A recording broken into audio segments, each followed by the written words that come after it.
Okay, everyone, we're back. Another episode. So what we have about one coat of paint on the crown molding for the kitchen and dining room. Well, I'm sorry, kitchen, living room, and like a little nook. Got a coat of paint on the ceiling. Went ahead and put the lights back in. But what I'm gonna do is I'm gonna go ahead and I'm gonna go ahead and place another coat of paint on the ceiling. Give me an 18-inch roller. Go in the opposite direction. That'll eliminate some of the streaks. They don't have a real great deal of streaks currently, but it looks like that because of the finish. So, what's next? Removing this towel, okay? So I went ahead and numbered them briefly. 1, 2, 3, 4, 5, 6, so on and so forth. So there's probably there's 51 that I numbered. So 51 right there. And I didn't even bother numbering these little small pieces like that. So what I'm gonna go ahead and do is I'm gonna remove this baseboard in shoe mold or quarter round, whatever you call it, whatever you want to call it, whatever's your preference. I got a hammer, and I got a little pry, not even a pry tool, but just like a little flat tool to stick along the side of the wall like this. Tap it down lightly and pry it up against the wall. Also, I'm gonna take a straight edge and go along the top, because a lot of times once they install it, they caulk it, and if you try to pull it up just like I mentioned before doing that, it's gonna pull the caulk that's bonded to the wall along with the top of the baseboard as well. So I'm gonna remove all of that baseboard and shoe mold. It's a little water issue that we had over here currently, because the outside patio is above the actual slab. So I got a concrete saw. Go ahead and cut that, put a little a drain up against the house and up against that slab to eliminate that issue, and go from there. But as you could see, the crown has been painted. I gotta paint that spot,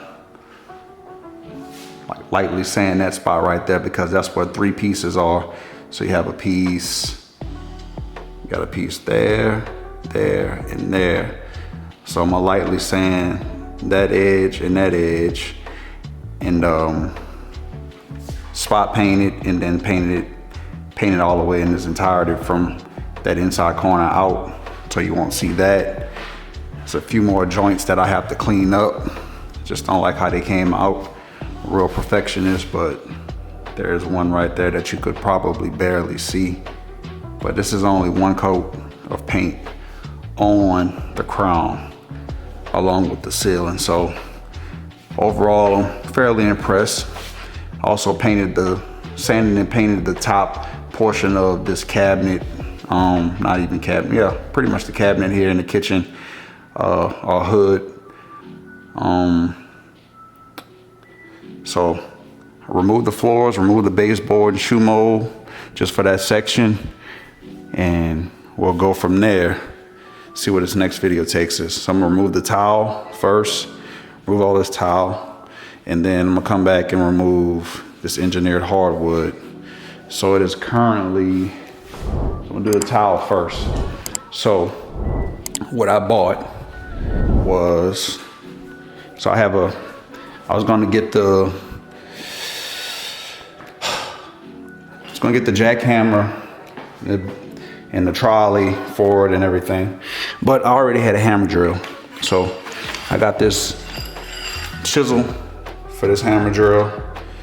I'm gonna pop them up, try to pop them up as best I can in whole pieces. So I'm gonna go through it with this first, pop up the tile, and then I went and purchased this bad boy.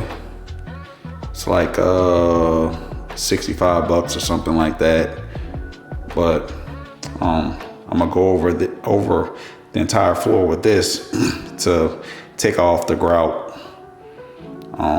that obviously binds the tile to the slab or subfloor with that hammer drill right there. So that's the plan. Let's see. Current time.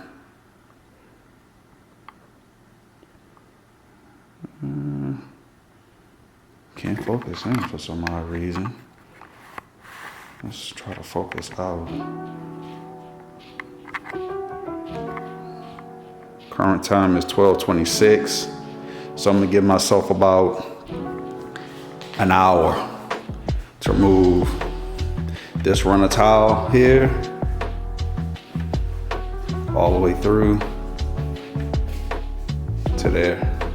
And then I'll be left with that engineered hardwood to remove. So it's just like renovation reality, right? People say, oh man, I'm gonna be able to knock it out in X amount of time. Well, I'm gonna sit on my stool, which is over there, and get to it. Put my headphones in, eye protection, ear protection, and go from there. So stay tuned. And I'm back with a quick update. People, when you install flooring, put the flooring in as close to the wall as possible. Obviously, we're not coming in contact with the base plate. You know, maybe an eighth or a quarter inch away from the bottom of the sheetrock. But don't slide the baseboard behind the tile and then put shoe molding in front of the baseboard, because now it's a pain to remove the baseboard. Don't know why people do that. Maybe,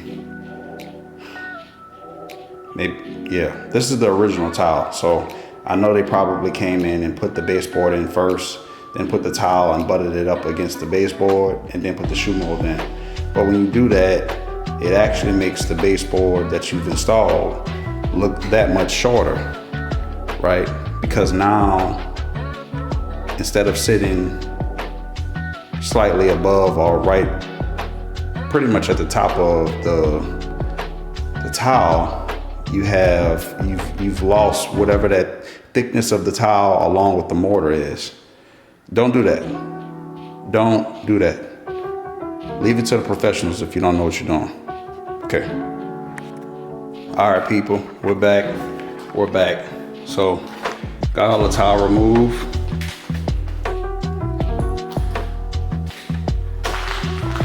The mortar is still down. I'm gonna go back with that bit or tool that I showed earlier. So now I'm gonna go ahead, grab all the big pieces, pile them up in the backyard on the patio.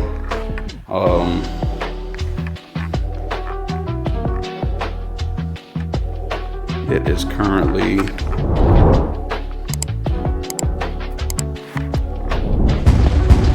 $1:23, so in under an hour, slightly under an hour. Got all that out. Okay, still got more to take up, but I'm not gonna do that today. Go ahead and pick this up. And then pick up the big pieces and then start piling, start knocking the mortar off. I'm gonna spray it with water first just to keep the dust down in the house. Still have a ton of painting to do, but went ahead and started removing the floor. Felt kind of good today, so I was able to remove some whole pieces too. So stay tuned.